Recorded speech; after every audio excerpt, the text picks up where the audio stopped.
రమేష్, మాజీ సైనికుని నర్సాపల్లి. గత కాంగ్రెస్ ప్రభుత్వంలో నాకు ఈ పట్టా ఇచ్చిర్రు. ఇది సైనికుడిగా 3 ఎకరాల భూమి యానంపల్లిలో, పట్టా నంబరు 981, సర్వే నంబరు 812లో. గత 11 సంవత్సరాల లోపలిస్తే నేను ప్రతిసారి ప్రజావానికి వచ్చాను, కలెక్టర్కు కూడా విన్నపించాను. కలెక్టర్ ఏమో ఆర్డీఓకు ఇస్తాడు, ఆర్డీఓనేమో మన ఎంఆర్ఓ దగ్గరికి డిచిపల్లికి పోవాలి అని అంటే, అట్లాంటి పోతూ ఒక 10 సంవత్సరాల్లో ఇన్ని రిసిప్ట్లు తయారు చేసుకున్నాను. అయినప్పటికీ ఎవరు స్పందించడం లేదు. ఏ ప్రభుత్వం అయితే ఇచ్చిందో కాంగ్రెస్ ప్రభుత్వంలో వెళ్ళి ఈ కేసీఆర్ ప్రభుత్వం కూడా విన్నపించాను, ఎవరు ఇవ్వడం లేదు. దయచేసి నేను ఒక సైనికుడిగా జమ్మూ కాశ్మీర్ టు కన్యాకుమారి దాకా డ్యూటీ చేసి, నేను ఈరోజు పిల్లలకు దూరం ఉంటూ ఈరోజు డ్యూటీ చేసి నేను వచ్చాను. అయినప్పటికీ నాటువంటి సేవ చేసిన, ఒక దేశానికి సేవ చేసిన వ్యక్తికే ఈ రకంగా నడిస్తే సామాన్యం ప్రజకు ఏం కావాలని నేను అడుగుతున్నా. అయ్యా, దయచేసి కలెక్టర్ గారికి, అర్బన్ ఎమ్మెల్యే గారికి, వీళ్ళందరికీ నాకు విన్నపం ఒకటే, నాకు దయచేసి ఈ పట్టా భూమి అక్కడ లేదంటున్నారు ఎంఆర్ఓ ప్రతిసారి. మరి భూమి లేనప్పుడు ఈ పట్టా ఎందుకు ఇచ్చారని నేను అడుగుతున్నాను. మరి లేనప్పుడు వేరే జాగాలో కూడా ఇవ్వచ్చు అని, నేను ఇవ్వాలి, ఇచ్చి నన్ను ఆదుకోవాలని నేను ఒకసారి ప్రభుత్వానికి డిమాండ్ చేస్తున్నాను. అవసరం అనుకుంటే మన ఎంపీ అరవింద్ గారి దగ్గరికి పోయి నా ప్రాబ్లం చెప్తాను, ఆయన సారీ చేస్తా, ఆయన ఈ ప్రాబ్లాన్ని విని నాకు న్యాయం చేస్తారని కోరుకుంటున్నాను.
గత 2013 నుంచి మా చెరువు కాలుష్యం గురైంది.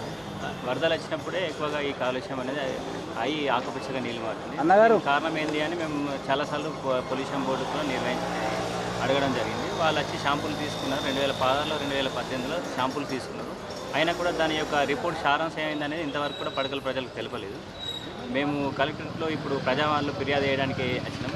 ఎందుకోసం అంటే గత 6 సంవత్సరాల నుంచి చెరువు నీళ్ళు ఆకుపచ్చగా మారుతున్నాయి. దానికి కారణాలు ఏందనేది పొల్యూషన్ బోర్డు కంట్రోల్ వారు తెలియడం లేదు. అట్లాగే దాన్ని నివారించడానికి ఎటువంటి మార్గాలు అనుసరించాలో కూడా ఇంతవరకు ఎటువంటి సందేశం, వాళ్ళు ఎటువంటి కూడా ఆలోచన చేయలేదు.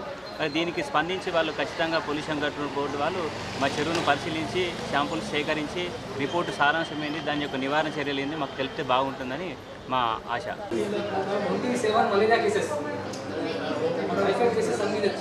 ये पर्सन है, इसका शादी बोलते उसको 30th को था, शादी था इसका 30th, दवाखाने में एडमिट है, शादी कैंसिल हो गया इसका। तो सब बताइए क्या काम हो रहा है, बताइए आपको कौन काम करे? सब एक सिंगल रोड लेके नहीं हमारे पास को आके देखिए, उनके साथ से रिक्वेस्ट करो, भी रिक्वेस्ट करो सबके सामने के साथ। 10 मिनट हमारे दिए तो साफ का पता ऐसा हमारे पास नहीं तो सब बहुत हालत बुरी है। क्या करते बताइए तो सब यही बढ़िया तो देखो, अगर आप लोग काम नहीं करें तो मैं कैसे बढ़िया उधर लगो, फिर मैं यही बढ़िया तो मैं मुझे कुछ करना कराना नहीं है। गरीब मर रहा, पैसे नहीं है, सब 40,000 रुपये 50,000 रुपये खर्चा करना दवाखाने के अंदर। आप बताइए साहब, अगर एक बच्चा अगर शादी रख लेंगे, उन्हें 40,000 खर्चा कर दिया, अब शादी कहाँ से होती है? इसके पैसे नहीं है इसके पास, क्या हमारा जरा बोलो साहब को बताइए जरा।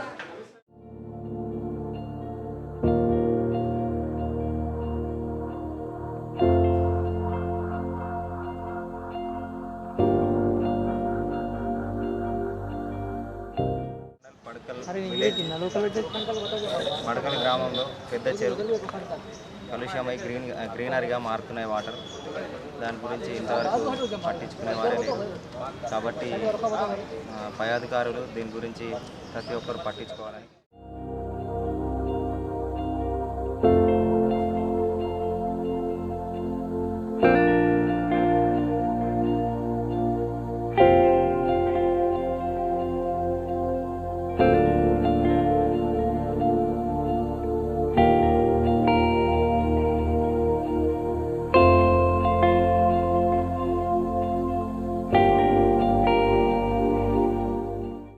मौसम में बारिश आने से पहले बल्दिया और कलेक्ट्रेट को चाहिए कि एक सीजनेबल मीटिंग रखी जाए ताकि क्या क्या तो प्रॉब्लम से सीज़न में आने वाले डिसीजेस उसके लिए तो काम किया जाए।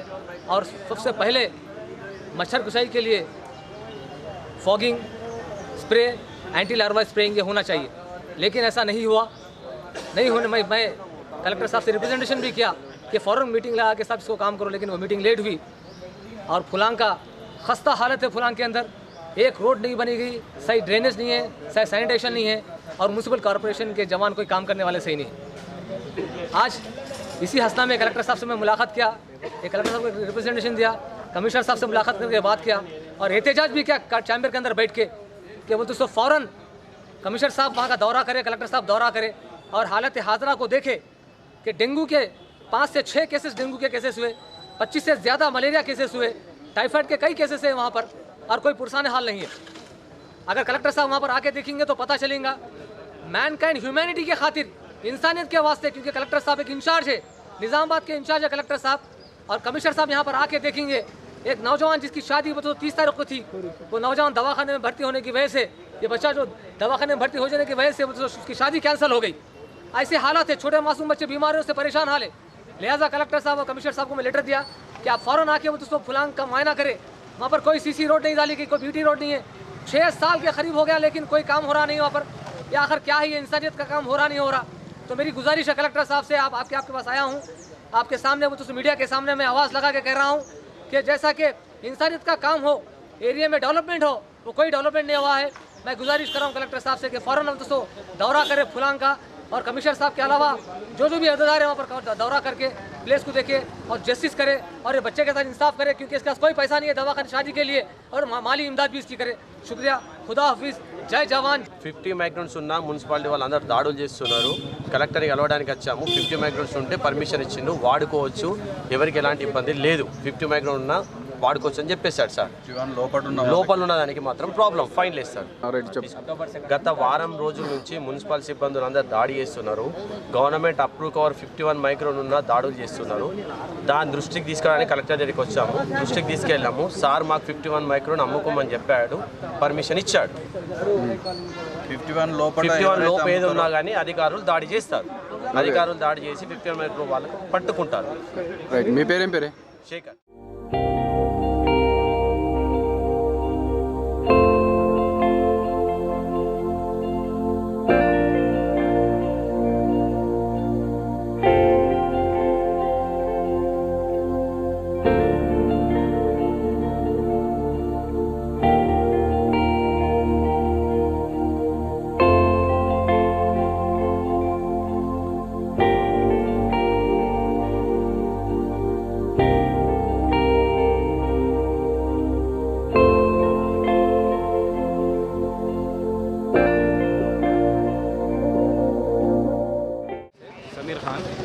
आज हम लोग यहाँ कलेक्टर साहब के पास आए कंप्लेंट देने के लिए, क्योंकि एनआरआई कॉलोनी में 5 तारीख के दिन शाम में बच्चों के खेलने के दौरान एक बदजनवर जो है एक छोटी बच्ची पे हमला कर दिया। हमला करने से बच्ची जो है शदीद ज़ख्मी हुई और गले पे यहाँ पे काफ़ी कुछ जो बच्ची इंजर्ड हुई सो है। और अगर फ़ोटो भी है मेरे पास, क्योंकि अभी बताए कि फ़ोटोज़ भी है। और जो है इससे पहले भी 1 वीक बिफोर 2-3 कुत्ते भी जो है एक छोटी बच्ची के ऊपर अटैक कर दिए थे एनआरआई कॉलोनी में। इसलिए क्यों है महल्ले के हमारे जो ज़िम्मेदारान को हम इन्फॉर्म करे थे, मगर कोई रिस्पांस नहीं मिला। उस वजह से जो है कलेक्टर साहब के पास और म्यूनसिपल कमिश्नर साहब के पास हम लोग लेके आके एक एप्लीकेशन दिए।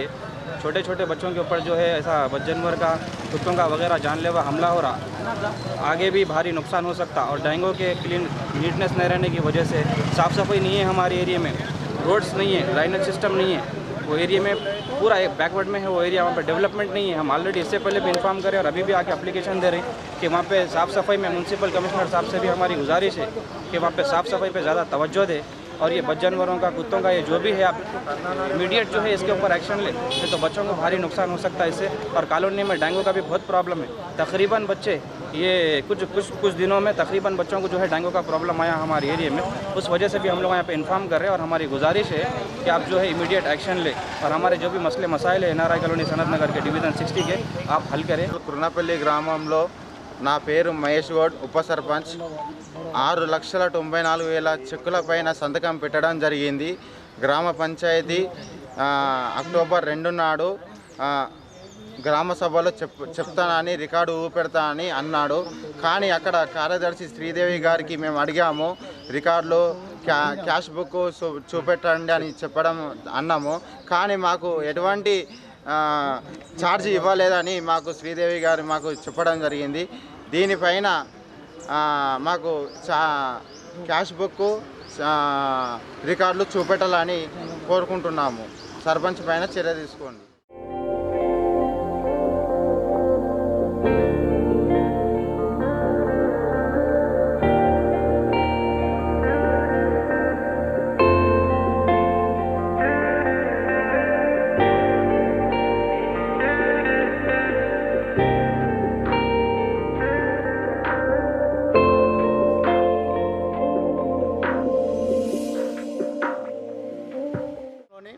కుర్నాపల్లి గ్రామ పంచాయతీ సర్పంచ్ మరియు సెక్రటరీ ఉప సర్పంచ్కు అనేక వేధింపులకు గురి చేస్తున్నారు. గతంలో పనిచేసిన 6,94,000 రూపాయల మీద బిల్లులు లేకుండానే చెక్కులు పెట్టడం జరిగింది. చెక్కులు డ్రా చేసుకొని గ్రామ పంచాయతీ సిబ్బందికి జీతాలు ఇవ్వకుండా ఈ రోజు వరకు కూడా గ్రామ పంచాయతీ జీతాలు ఇవ్వలేరు, సర్పంచ్ ఇస్తలేడు, చెక్కు పవర్లు ఉప సర్పంచ్ పెడతలేడని తప్పుడు ఆరోపణలు చేస్తున్నారు. వెంటనే కలెక్టర్ గారి దృష్టికి తీసుకురావడం జరిగింది. గ్రామ సభ యందు అక్టోబర్ 2వ తారీఖు నాడు ఏదైతే 6,94,000కు సంబంధించిన రికార్డు గ్రామ ప్రజల ముంగట చెప్తామని చెప్పడం జరిగింది సెక్రటరీ సర్పంచ్. అయినా ఆ రోజు అడిగితే అసలు మా దగ్గర క్యాష్ బుక్ లేదు, ఎటువంటి రికార్డు లేదని చెప్పి సెక్రటరీ శ్రీదేవి చెప్పడం జరిగింది. అందువలన 4,50,000 రూపాయలు మళ్ళీ సంతకం పెట్టమాలని చెప్పి కాంట్రాక్టు కారబారుగా పనిచేస్తున్న పాండును ఉప సర్పంచ్ ఇంటికి పంపించడం జరిగింది. దానికి సంబంధించిన రికార్డులు గ్రామ సభలో పెట్టాలి, అప్పుడు మేము సంతకం పెడతామని చెప్పి ఉప సర్పంచ్ చెప్పిన వారికి భయోపాతులు గురి చేస్తున్నారని చెప్పి కలెక్టర్ గారికి ఇవ్వడం జరిగింది. దీనిపైన DPO గారు, కలెక్టర్ గారు విచారణ చేసి వెంటనే తగు చర్యలు తీసుకోవాలని చెప్పి డిమాండ్ చేస్తాం. కుర్నాపల్లి గ్రామ పంచాయతీలో కోఆపరేషన్ మెంబర్ ఉన్నాను. ఆయన 6,94,000కు ఉప సర్పంచ్ లెక్కలు చూడకుండా చూపిస్తామని సంతకాలు నమ్మకంగా తీసుకున్నారు. ఆయన ఇదివరకు లెక్కలు చూపించలేదు. 2 అక్టోబర్ నాడు లెక్కలు చూపిస్తున్నారు, కానీ ఇంతవరకు చూపించలేదు. మరలా ఆయనను జీతాలు ఇబ్బంది చేయకుండా మరలా 4,50,000 సంతకాలు పెట్టమని ఉప సర్పంచ్ను వేధిస్తున్నారు. కావున దయచేసి సర్పంచ్పై తగిన చర్య తీసుకోవాలని కోరుతున్నాను. నిరంతర న్యూస్ అప్డేట్ కోసం ఛానల్ ని సబ్స్క్రైబ్ చేయడం మర్చిపోకండి. పక్కనే ఉన్న బెల్ సింబల్ ని క్లిక్ చేయండి. అప్డేట్స్ ను మిస్ అవ్వకండి.